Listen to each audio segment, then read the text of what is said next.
Ayman Khan here for Seconds Out with the one and only Barry Jones, one of the great minds to pick for heading into a fight. Barry, we just saw them on the scales, 12 pounds difference. Is that really a factor now, considering Usyk has cemented himself in the heavyweight division and the commensurate skill that he has too? I think I thought Dubois would be heavier, actually. So I think there's no help for Dubois there. I don't think. I think it all helps. 12 pounds, but in that division, I don't think that's a struggle for Usyk at all. I understand Dubois' maybe theory of trying to be a bit lighter, so he can be lighter on his feet and try and match a bit of the speed of Usyk. But I don't subscribe to that. I tend to feel that, you're trying to do something you don't actually do. It takes more of an effort, which means just empty your tank more. You've got to stick to your strengths. In a fight like this, where you're outgunned, if this was top trumps, Usyk beats him in almost every category, to be honest. So you got to think. You stick to your strengths. That's straight, direct punching, heavy hands, and route one. I think that's what you have to do and hope that works. He's a massive underdog, and we all know this, of course. And they'll know that. He's up against a guy who's never out of shape, has a beautiful boxing brain, and technically very good. He's light on his feet, but he holds enough. He knows when to hold his feet to get purchase on his punches. He's not a KO artist, but all his shots are heavy. All his shots are correct. So you'll feel them, and also you'll get to the side of you and on angles the punches you can't see, which hurt even more, and that puts a panic in you. And that's the worry I have for Daniel, that if he's trying to be on bouncy, and as his engine starts to reduce and he starts to get more tired, then he will. You can't when you get tired. See, your brain wanders, your concentration filters away, and that's where people can hit you easier. Sorry, go on. If you were to measure Daniel Dubois' power, would you call it the equaliser here? Would you be more confident if he'd had a record like Deontay Wilder? You would, because Deontay Wilder has an acceleration of pace in his punches. So once he throws that shot, he throws everything's in it. So it's so fast. So you got more of a chance against someone like Usyk, because Usyk can step away, but that arm is so long, and the whip of the shot, he might not get the timing right. With Daniel, his shots are probably more readable. But what you got to do? You got to get Usyk's not this elusive character that Lomachenko. They all say he's like the cruiserweight Lomachenko they used to call him when he was a cruiserweight. I don't see that. He's not as elusive. He blocks a lot of punches, moves more now because he has to against the bigger guys. But as a cruiserweight, he blocked a lot of shots with the forearms and walked you down with intelligence and guile. But that's how he did it. And he had to adapt because the bigger punches could push him back. But you got a guy who has that pendulum motion with what he has with his upper body. You got to bang him on the chest. That's what you have to try and do. I would double up with every punch I land with. I would double up with it. If I hit him with a jab, another jab, straight away. That means you got to stab with that front foot. The front foot got to go with the punch. It gets a little bit of it. You get more of a rhythm of the shot, more speed on the punch as well. And with that, you'll get more power. You'll punch through the target. And if you hit him with the right hand, I double up with that also, straight away, bam, bam. Because Usyk won't give you too many opportunities to hit him twice. So if you get a chance to hit him once and land, throw that shot again. Because you have a route. You've hit him already. You know the route. You've done it. Do it again really quick. And it'll reduce the power a little bit, but it might stop him enough for you to set yourself to go bam. That would be my sort of real raw and uneducated tactic. But because I think he's so outgunned in so many factors, in so many facets of the contest, that I just don't see what he can do great except for commit. But all this go for it. And I understand he has to do that, and he has to start as fast as he possibly can and risk gassing out by round 5 possibly. But if he doesn't do that, he gasses out by round 7 by not being able to find the target. Good move to draft in James Al-Bashir, Usyk's first coach who guided him to his first world title. Yeah, because he'll understand the rhythm of Usyk. I think rhythm's a really good word, because Usyk reads your rhythm, and that's why he punches off your shots very well. And I've been realising that more than ever before recently. All great fighters do that. They punch off your punches. Terence Crawford did against Errol Spence in Vegas a few weeks ago superbly well. Against someone like Errol Spence, he did it so well. So I think that's so having someone who can maybe read his rhythm. Yes, because everyone has a pattern to their movements. Things are off the cuff. But every movement is a learnt movement. Or you do it instinctively, then it becomes a habit, but there's a pattern to it. So I'm rapping now. But once you can read a fighter's pattern and rhythm, and move, then you sort of got him if you can believe in yourself. So maybe having Ali in the corner will help him. That he said, listen, he does this, you watch him, and then they've been studying tape. Every time he does this, he'll go off this way, and you got to sort of like be strong enough to block and move and then hook. Maybe, but it can't hurt. I would say that much. Forward, do you stand confident right now that we will see an undisputed heavyweight fight between the winner of this one and Tyson Fury?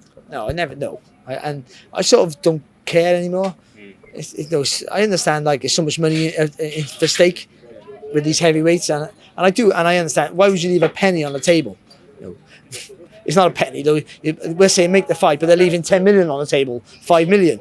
Well, no one's going to leave that. I understand that, but then within that, the sport is being ridiculed because of it.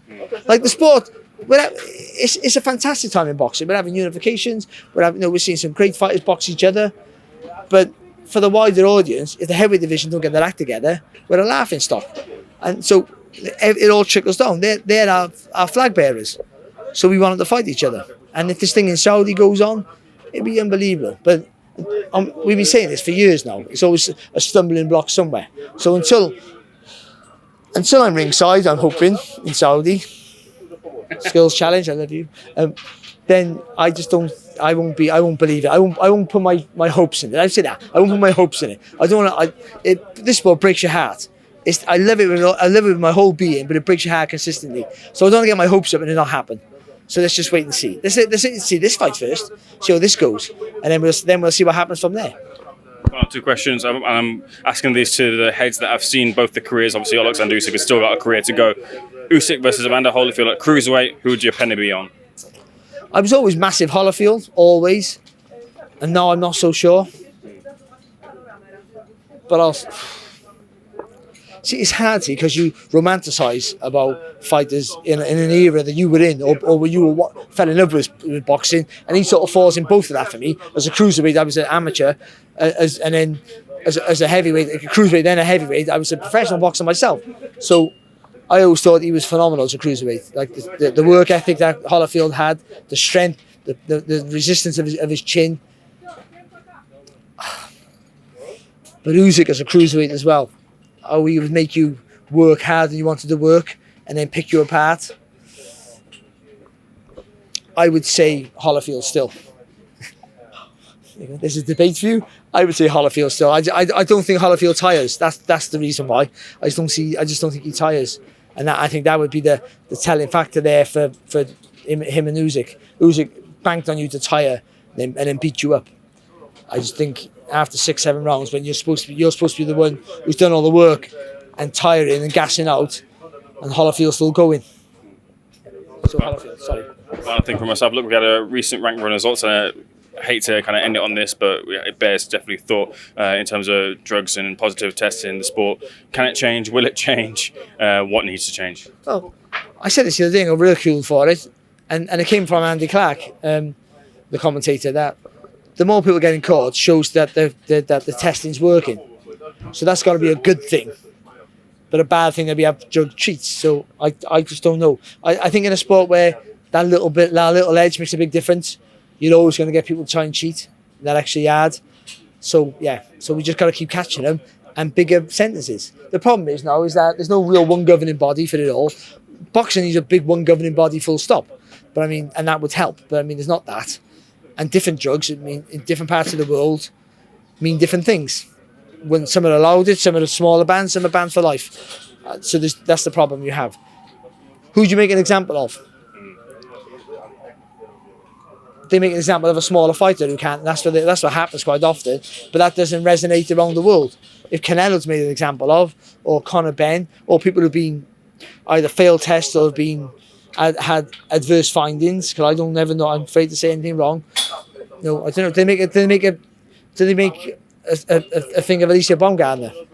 Because she's quite a big name, but it won't affect. It wouldn't be a bigger story as if it was something like Canelo, for instance. But then I think that would be too harsh on her then. Though, if you are caught, but if she has been genuinely cheated, if it's in your system, it's in your system. That's what freaks me out. If it's in your system, you have to pay the penalty. Now, if it's unknowingly in the system, if you can prove it's unknowingly in the system, then the penalty should be less severe. If you admit to it, maybe then you get some sort of leniency. But I just don't know. It's beyond my intelligence. I gotta be honest. Like, it's easy to say everyone should be banned for life. That's the truth of it. But then some people just genuinely have been caught, and it's been a genuine error, not from the testing, or genuine error on their part. I knew back in the day Enzo Machinelli, who I know is not a cheat. I've known him since he was a kid. I don't know him very well. I know him since he was a kid. There's a guy who, out of all people who did cheat, he would be the least likely. But he was taking he was having protein powder from Holland and Barrett. And I think something to do with it, the way they mixed it. There was an adverse finding there, him and someone else, I think, as well. But then he had a 6-month ban because he went. I told you. He told him, I've done this in my system. But this is what I did. He showed them the stuff, and then I think that was tested, and that was proved to have something in there wasn't in it. I think. So, but then nowadays, you would just be banned for life, wouldn't he? If we were having our way with the sport without any hearing, so I don't know. You got to stop me here. I'm talking bollocks. I don't know. I don't know. Like it's horrible because someone could die. I'm feeling about someone could die. Careers are ruined. Then you might not die. You might be fine. But like that's your big moment to win a world title. And if that guy's cheating and he's beat you, or on your way to a world title and that guy's cheating, or your last chance saloon and he's beat you and you're finished for good, or she's beat you and you're finished for good, you never get that opportunity again. And they go on to prosper and you don't. And the thought that there are people that have made millions through cheating, and there's guys who could have been great fighters who are literally begging on the streets now, and there's plenty of them who have died on the streets, have no money, no nothing, because they were honest. If that drugs made that difference, then that's totally unfair. I really appreciate your honest thoughts on a tough topic. Thanks for speaking to Seconds Out. You managed to keep your cool. I'm sweating buckets. Must be the presence of greatness. Thanks for speaking to Seconds Out, sir. Cheers, thank you.